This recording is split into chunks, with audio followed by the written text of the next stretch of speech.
सभी को नमस्कार। आज आगे अपना टॉपिक है गति के नियम। गति के नियम देखो, दो चीज़ें हैं। गति के नियम देने वाले वैज्ञानिक का नाम क्या था? नाम था न्यूटन। तो इन गति के नियमों को कहा जाता है न्यूटन की गति के नियम। न्यूटन ने दिए थे 3 नियम। और जो गति के समीकरण है उनको देने वाला था गैलीलियो, और था समीकरण को दिया था गैलीलियो ने। दूरबीन की जो खोज करने वाला था ना गैलीलियो, उसी ने न्यूटन की गति के समीकरण दिए थे 3। आज अपन पढ़ेंगे न्यूटन की गति के नियम।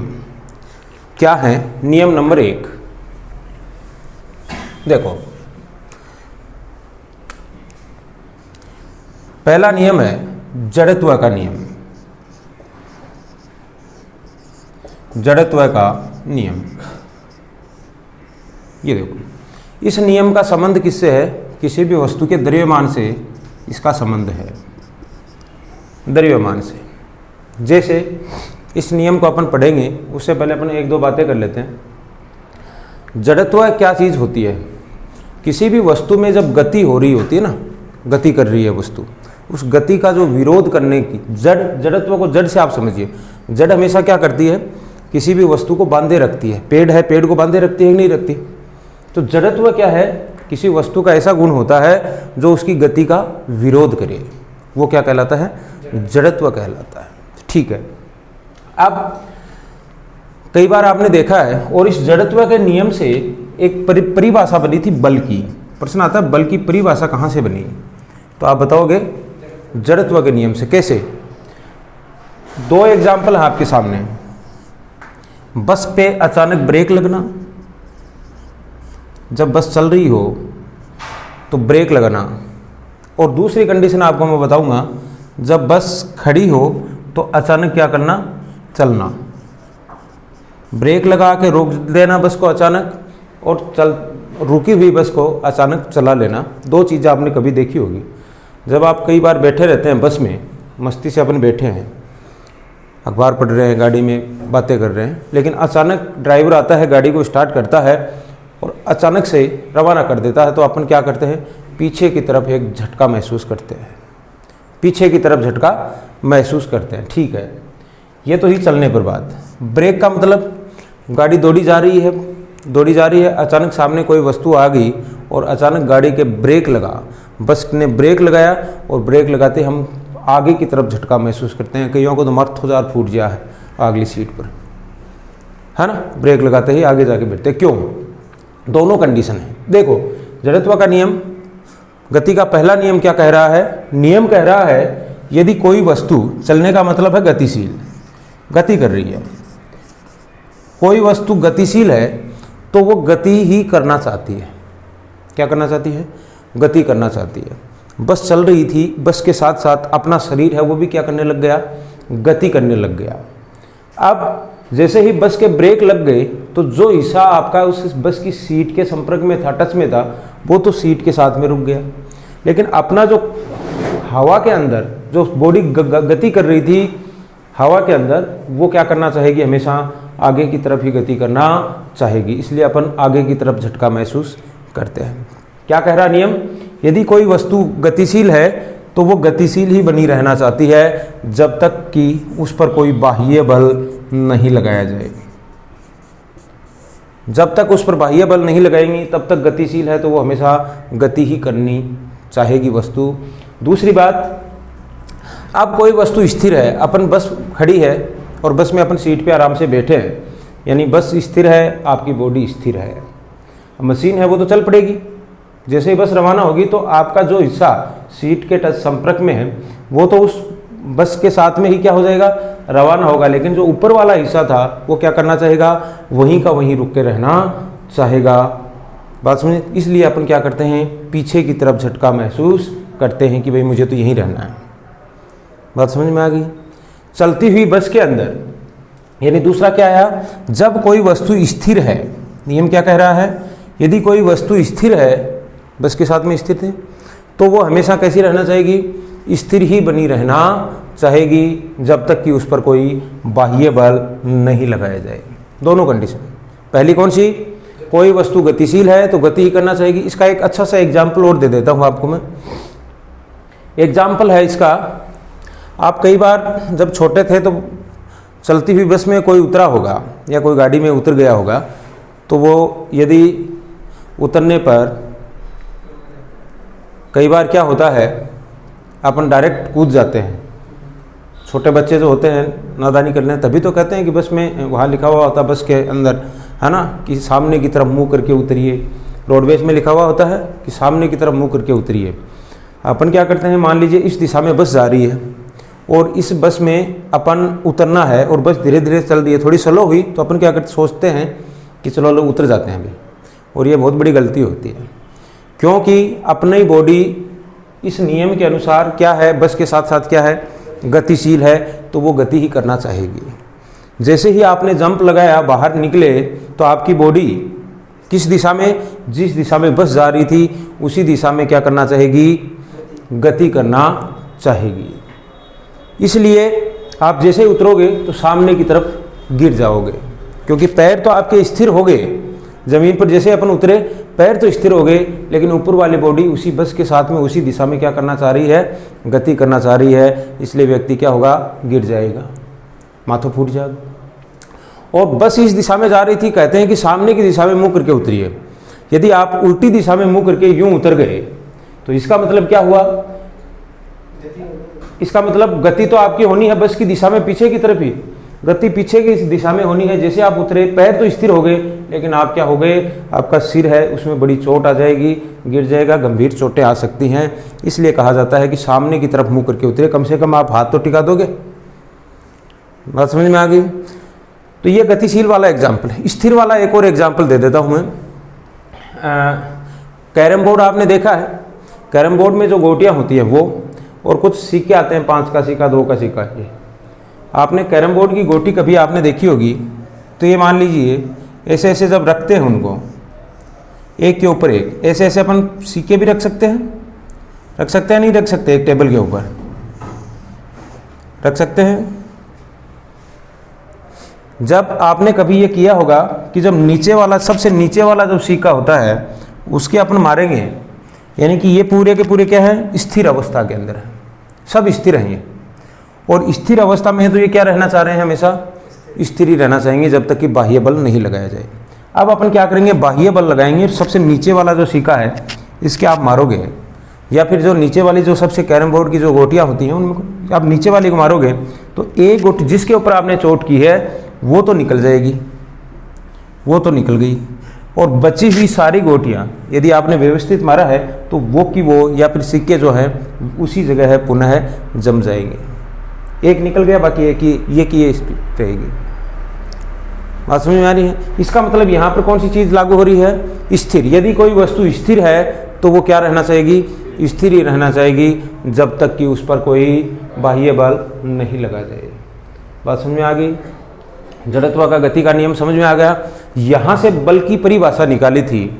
बल की क्या परिभाषा बनी थी, बल की परिभाषा बनी कि बल वो चीज़ है, बाह्य बल, यहाँ से अपन बार बार मैं कह रहा हूँ, जब तक कि उस पर बाह्य बल नहीं लगाया जाए। यानी बल वो चीज़ है जो किसी वस्तु में क्या करता है,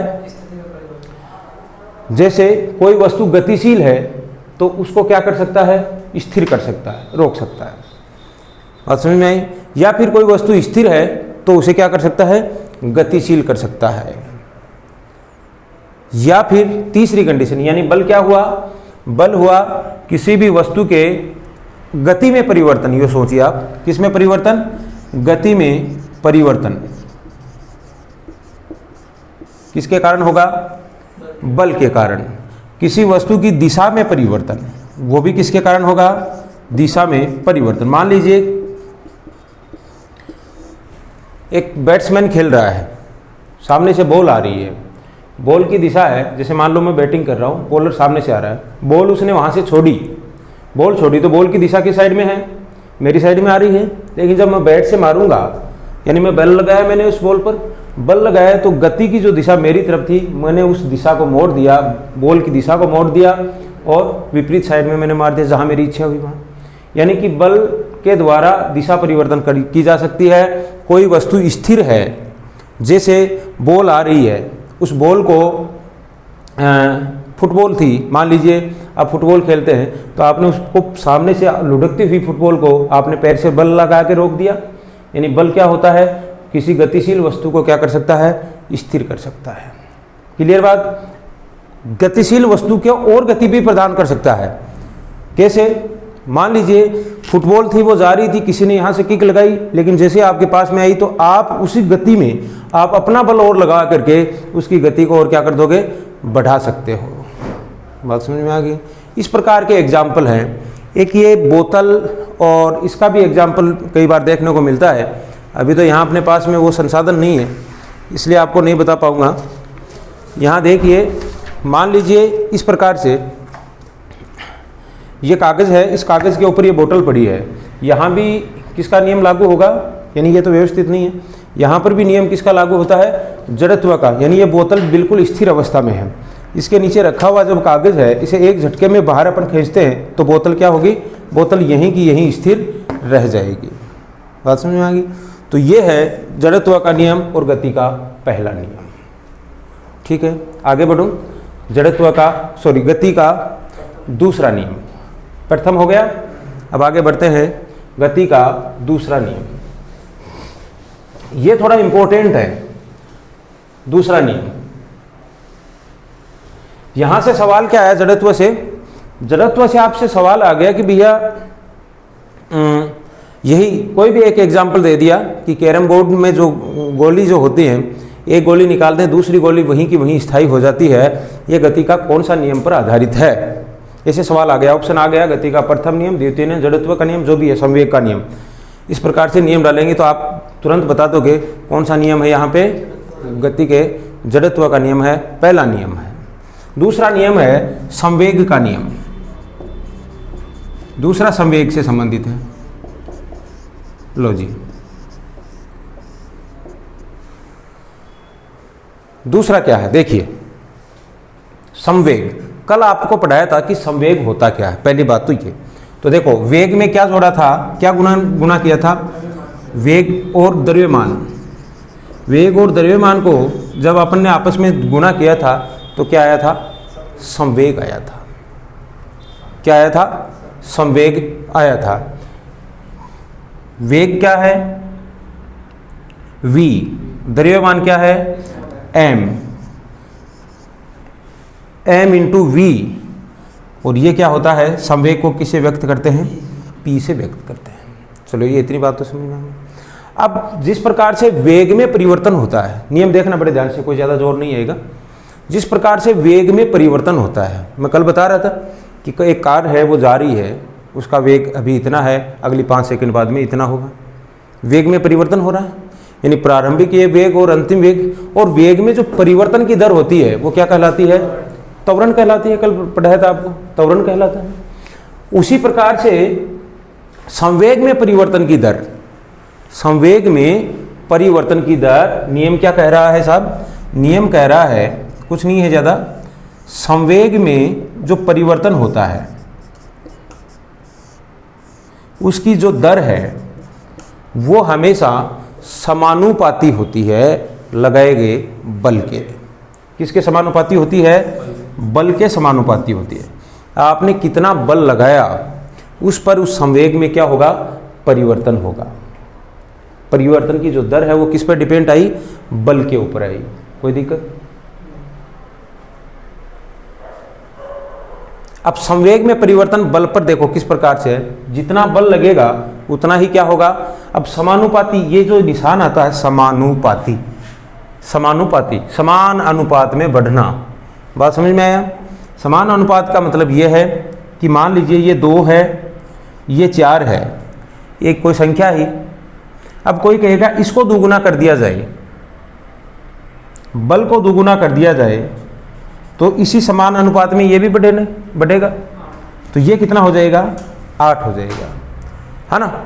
बात समझ आ रही है। इसी से सवाल बन जाता है, यदि लगाए गए बल को दुगुना कर दिया जाए तो संवेग में परिवर्तन की दर होगी, तो आप क्या बताओगे, 2 गुनी हो जाएगी। यदि इसको बल को आधा कर दिया जाए तो संवेग में परिवर्तन की दर क्या हो जाएगी, आधी हो जाएगी। यानी एक को बढ़ाने पर दूसरा भी बढ़े, समानुपाती। इसका मतलब ये होता है, इसको इस सिंबल से प्रदर्शित करते हैं इसको बढ़ाया तो ये बढ़ा, इसको बढ़ाया तो ये बढ़ा, एक को कम किया दूसरा भी कम होगा, ये समानुपाती होता है। संवेग का नियम क्या कह रहा है, संवेग में परिवर्तन की दर लगाए गए बल के क्या होती है, या फिर लगाया गया बल संवेग में परिवर्तन की दर के समानुपाती होता है। और बल की दिशा में, किस दिशा, कौन सी दिशा में, जिस दिशा में लगाया है बल की दिशा में। अब देखिए संवेग में परिवर्तन, संवेग का सूत्र क्या है, संवेग में परिवर्तन का मतलब क्या है भाई, पहले कोई संवेग है, संवेग को पहले वेग से समझ लो आप, कोई वेग है पहले का फिर बाद का वेग है। तो पहला वेग है मान लीजिए u और अंतिम वेग है v। कल ऐसे ही बता रहे थे आपको, वेग में परिवर्तन हो रहा था। प्रारंभिक वेग क्या है, u है, ये तो है प्रारंभिक वेग, और v ये क्या है, अंतिम वेग, कोई दिक्कत नहीं है। लेकिन इसको गुणा कर लिया आपने, क्या कर लिया, गुणा कर लिया किसके साथ में, द्रव्यमान के साथ में। जब द्रव्यमान के साथ में जब गुणा कर लिया तो ये बन गया वेग की जगह संवेग। तो वेग में परिवर्तन, प्रारंभिक संवेग ये हो जाएगा, अंतिम संवेग ये हो जाएगा। यहां m ही तो लगाना है ना। द्रव्यमान का मतलब ये है, वही एक 5 किलो का जो समान आकार का है, एक पत्थर है एक फुटबॉल है, दोनों का द्रव्यमान गुणा कर लो, इसके साथ में कर लो, इसके साथ में कर लो, बात समझ में आ गई। अब परिवर्तन है, अब कोई वस्तु क्या कर रही है, गति कर रही है, ये गति कर रही है, ये कर रही है, तो उसका प्रारंभिक संवेग तो ये था और अंतिम संवेग ये है, बात समझ में आ गई। तो इसमें परिवर्तन की दर क्या होगी, परिवर्तन की दर होगी, इसका कितना परिवर्तन हुआ, कितना अंतर आया भाई, पहले इतना था बाद में इतना, तो आपस में घटाएंगे कि नहीं घटाएंगे, किससे, अंतिम को प्रथम से या प्रारंभिक से, या प्रारंभिक को अंतिम से, अंतिम को प्रारंभिक से अपन घटा देंगे, तो संवेग में परिवर्तन आ जाएगा कि कितना परिवर्तन है, यही है। तो यहां मैं कर दूं mv माइनस mu, समय के साथ में नीचे किसका भाग लगा दिया, t का, यही था त्वरण निकाला था, यही निकाला था आपने कि अंतिम वेग में से प्रारंभिक वेग और समय की दर आ गई थी, दर का मतलब क्या लगा दिया, समय। क्लियर है यहाँ तक बात। ये संवेग में परिवर्तन की दर आई है, ये किस क्या आई, संवेग में परिवर्तन की दर आई थी, पहले अपन ने निकाला था वेग में परिवर्तन की दर। क्लियर है। अब ये क्या कह रहा है, ये परिवर्तन की जो दर है ये किसके समानुपाती होती है, ये समानुपाती का निशान और बल के, बल को किससे निरूपित करते हैं, F से निरूपित करते हैं। यहाँ तक क्लियर है बात कि F समानुपाती mv माइनस mu बट्टे t, ठीक है। अब इन दोनों में m समान है तो मैं कॉमन ले लूँ क्या, इनको कॉमन ले लूँ, ले लो, देखना F समानुपाती का निशान ऐसा का ऐसा, m को मैंने बाहर ले लिया तो अंदर क्या बच गया, यही बचेगा v माइनस u और बट्टे क्या लगा दूं मैं, t। अब इससे आपको कुछ याद आ रहा है क्या, v माइनस u बट्टे t किसका सूत्र था आप बताओ, अंतिम वेग माइनस प्रारंभिक वेग बटे t, ये क्या होता है, त्वरण होता है। और त्वरण को किससे प्रदर्शित करते हैं, a से, किससे करते हैं, a से। तो इसको पूरे की जगह न लिख करके मैं a भी लिखूं क्या, लिख दूं क्या चाहिए, तो ये देखो, तो यहाँ मैं लिखूंगा, ऊपर लिख रहा हूँ, इसका मतलब a है, तो f समानुपाती, ये तो ऐसा कैसा m ये रहा, और इसकी जगह आपने कहा कि सर ये तो त्वरण हो गया, त्वरण हो गया तो मैंने लिख दिया a। हमेशा कोई भी समानुपाती, ये हो गया सूत्र, यहाँ तक आ गया क्लियर। इसी कंडीशन में अब इस समानुपाती का जो कोई भी निशान लगा हुआ होता है तो उसे हमेशा हटाया जाता है, और किसका निशान लगाते हैं, बराबर का निशान लगाते हैं। जब बराबर का निशान लगाते हैं तो इसकी जगह एक नियतांक आता है, समानुपाती स्थिरांक या नियतांक लगाया जाता है। नियतांक, अब इसको हटाएंगे तो f, इसको हटा करके मुझे क्या लगाना है, बराबर लगाना है। तो समानुपाती नियतांक ले लिया मैंने, k ले लिया, बचा हुआ लिख दिया मैंने m और a। अब कहेंगे कि सर ये क्या, k क्या बीमारी आ गई, ज़्यादा इसके चक्कर में नहीं पड़ना। न्यूटन कह रहा है यदि k का मान नियत हो, 1 हो, k का मान कितना बता दिया, 1 ही हो, तो 1 है, तो इसका मतलब अब k यहाँ से हट जाएगा। तो कौन बच गया, F बराबर एम ए, यानी लगाया गया बल क्या होता है, किसके बराबर होता है, द्रव्यमान और त्वरण के गुणनफल के बराबर होता है। और इस संवेग के नियम से परिभाषा निकल करके आई, ये कौन सी आई, ये निकल करके आई। इसके एग्जाम्पल देख लो अब। F बराबर एम ए, यानी बल की परिभाषा वहां कौन सी आई थी, जड़त्व के नियम से, कि बल वस्तु की गति में परिवर्तन करता है। यहां क्या आई, बल क्या होता है, द्रव्यमान और त्वरण का गुणनफल होता है। और यहां से मात्रक जो था, बल का मात्रक भी यहीं से क्रिएट हुआ है ना। क्या मात्रक होता है, m का मतलब द्रव्यमान, kg, मात्रक अपन निकालेंगे द्रव्यमान का kg, त्वरण का यहां से आप निकाल सकते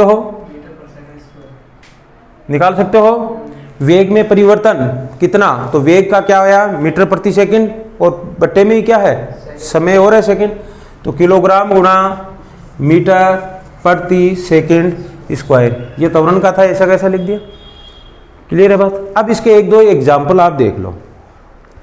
कई बार आपने देखा है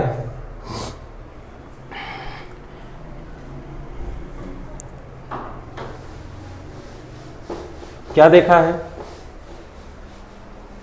कुछ देखा नहीं देखा। एक बच्चा है, कोई एक वस्तु है, कई बार मान लो आप भी खड़ा है, कोई आप में से एक बच्चा यहां पे खड़ा है, ये बच्चा है, ये ठीक है बच्चा। अब आप देख रहे हो, यदि एक समान गति से कौन आ रहा है, एक समान गति से साइकिल आ रही है, और एक समान गति से क्या आ रही है, उसी स्पीड से, वेग दोनों का समान है, किस का, कार का, या फिर कार का ले लो या फिर साइकिल, दोनों का ले लो, है ना, दोनों का। तो एक साइड से कार आएगी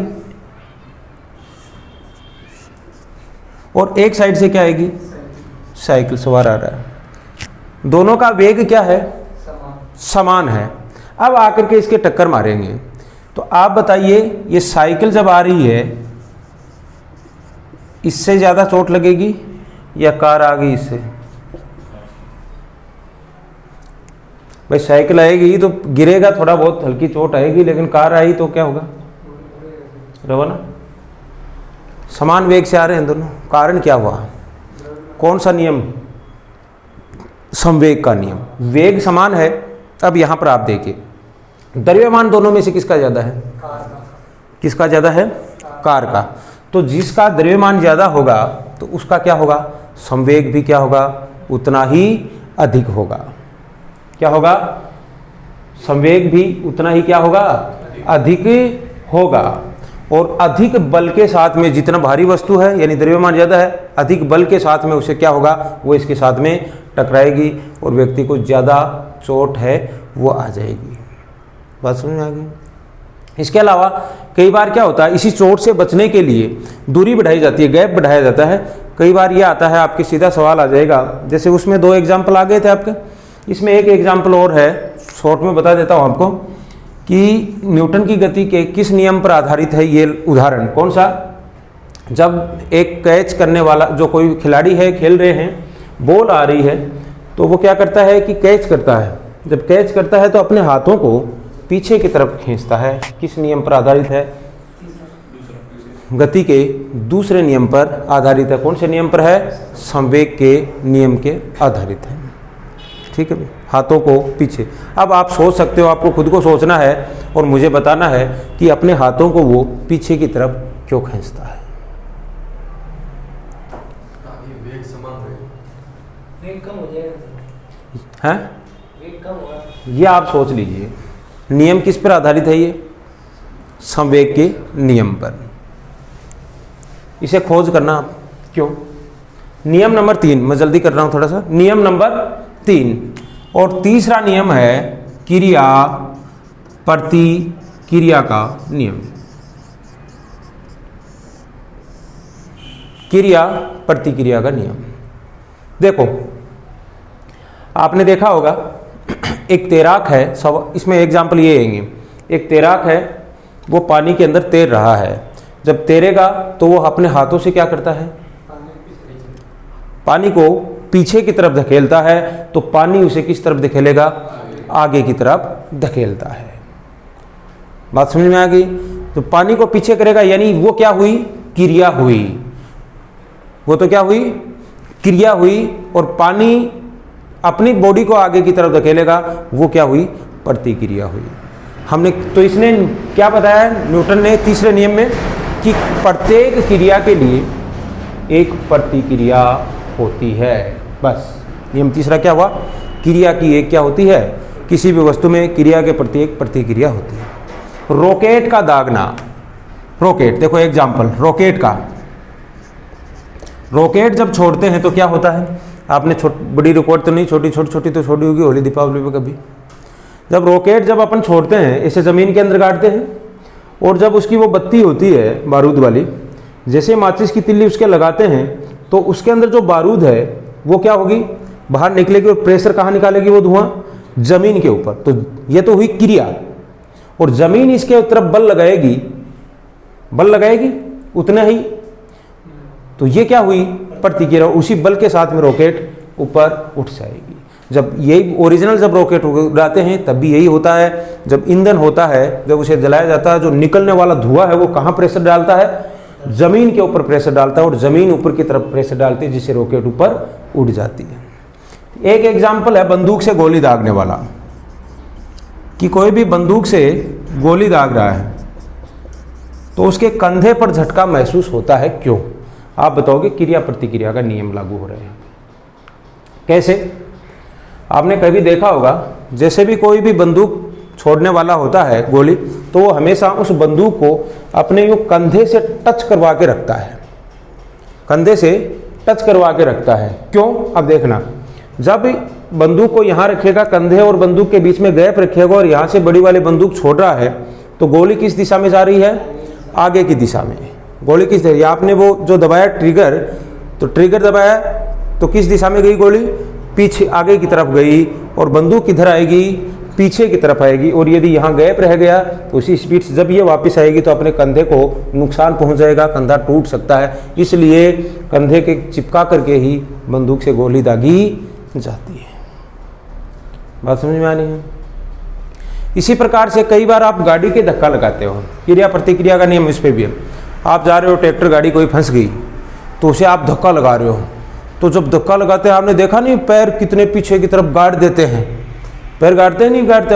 अपन ज़मीन पे बल लगाते हैं उसे धक्का देते हुए, ज़मीन पर पैरों से बल लगाते हैं, हाथ आगे हैं, और अपना फोर्स कहाँ होता है? ज़मीन पर होता है। और उसकी उल्टी प्रतिक्रिया क्या होती है? अपने को ज़मीन से अब अपने को आगे की तरफ क्या दिया जाता है? धक्का लगाया जाता है। बात समझ में आ गई? तो अपना पूरा प्रेशर उसके ऊपर गिर जाता है। तो ये है गति का आपका तीसरा नियम। ये हो गए न्यूटन की गति के तीनों नियम। क्लियर है बात? अब अगला टॉपिक है वो आपको करवाएंगे, कल करवा देंगे।